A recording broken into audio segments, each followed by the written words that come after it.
তো good evening, আহিছোঁ ভাওনা চাবলৈ। এইফালে পোষ্টাৰখনে দেখিব পাইছে আহৰণ যুৱ সংঘৰ উদ্যোগত আৰু মৰঙী সমূহ ৰাইজৰ অতিথ্যত আৰু সদৌ গোলাঘাট ৰাইজৰ সহযোগত প্ৰথম বাৰ্ষিক সদৌ অসম ভাওনা প্ৰতিযোগিতা। তো আহিছোঁ এইফালে ভাওনা চাবলৈ, আৰু এইফালে ভাওনা ষ্টাৰ্ট হৈ গৈছে ফাৰ্ষ্টখন। তো এদিনত দুখনকৈ, আৰু এইফালে মানুহো হৈছে, এয়া গাড়ী দেখিব পাইছে। আৰু এইফালে হৈ গ'লে আদৰণি গেট, আৰু আদৰণি গেটখন বহু সুন্দৰভাৱে সাজি উলিয়াইছে।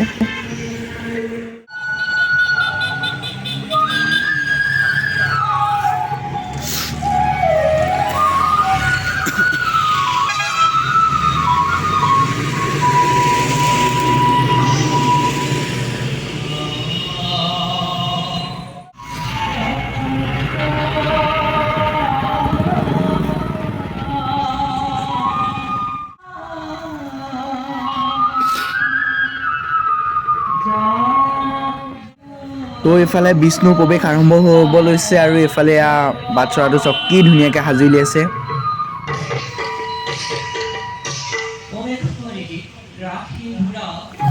তো আজিলৈকে দিনত ভাওনা চাই পোৱা নাই, আজি মই ফাৰ্ষ্ট টাইম দিনত ভাওনা চাম।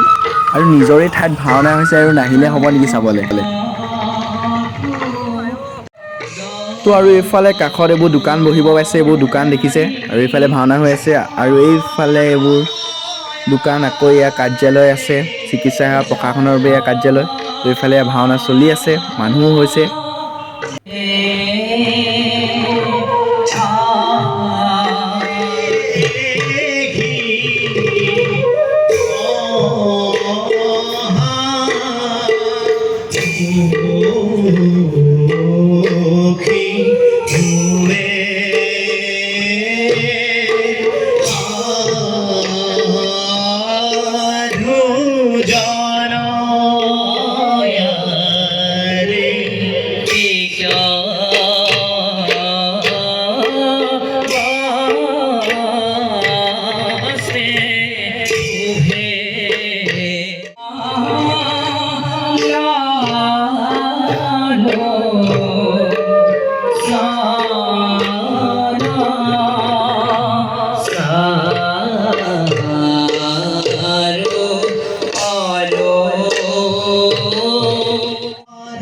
তো আৰু ভাওনাৰ বাবে যিভাগ নামঘৰ সাজি উলিয়াইছে, পথাৰৰ মাজত এয়া নামঘৰ ভাগৰ সন্মুখ ভাগ বাটচৰাই কি ধুনীয়াকৈ সাজি উলিয়াইছে দেখিব পাৰে।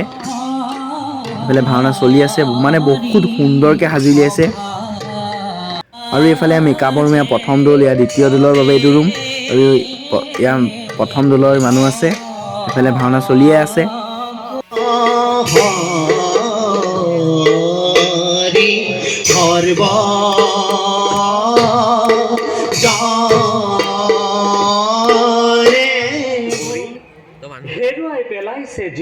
এইফালে মানুহ চক, এইফালে বিষ্ণু বচন আৰম্ভ হৈ গৈছে।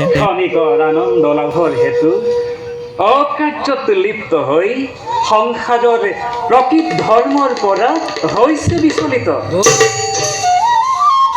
তাৰ উৎকৃষ্ট নিদৰ্শন যজাতি নৃপতি নহুষ নন্দন, যজাতিৰ দৰে ধৰ্মপৰায়ণ ৰজা বৎসল ৰজাও হ'ব বিচলিত ধৰ্ম পথৰ পৰা। লাভ কৰি সঞ্জীৱনী মন্ত্ৰ অমোঘ দৈত্যগুৰু শুক্ৰাচাৰ্য আজি অতিকে উদ্ধত। এই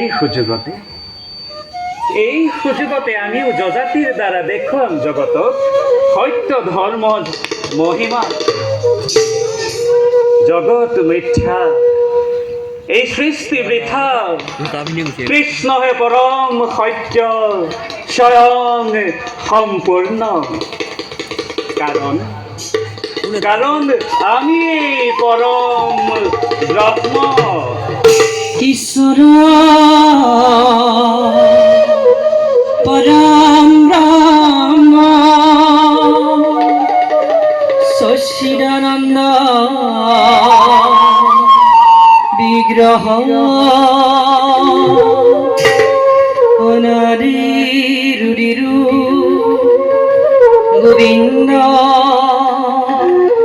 সৰ্বকাৰণ কাৰণ।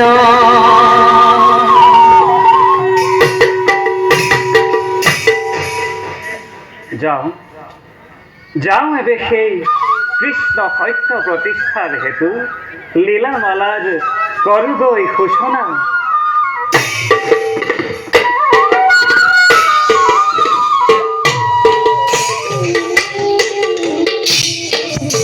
সভাত প্ৰৱেশ কৰে দৈত্য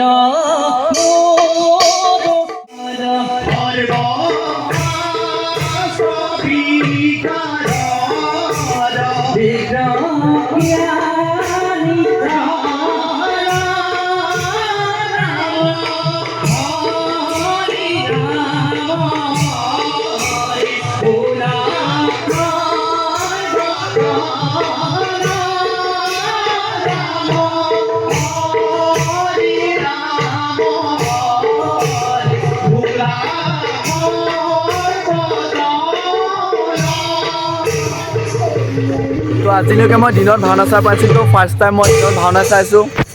এইফালে ভাওনা চলি আছে বোলে চাব পাৰে। তো এইফালে লাহে লাহে মানুহ আহিবলৈ আৰম্ভ হৈছে আৰু এইফালে ভাওনা চলিয়ে আছে। তো 26 জানুৱাৰীৰ পৰা 8 ফেব্ৰুৱাৰীলৈকে ইয়াত ভাওনা হ'ব। বিয়লি 4 বজাৰ পৰা আৰম্ভ হৈ যায়। তো সকলো আহিব, সকলোৱে উপস্থিতি কামনা কৰিলোঁ। তো আমাৰ গোলাঘাট মৰঙীতেই ভাওনা হৈ আছে, তো সকলো আহিব।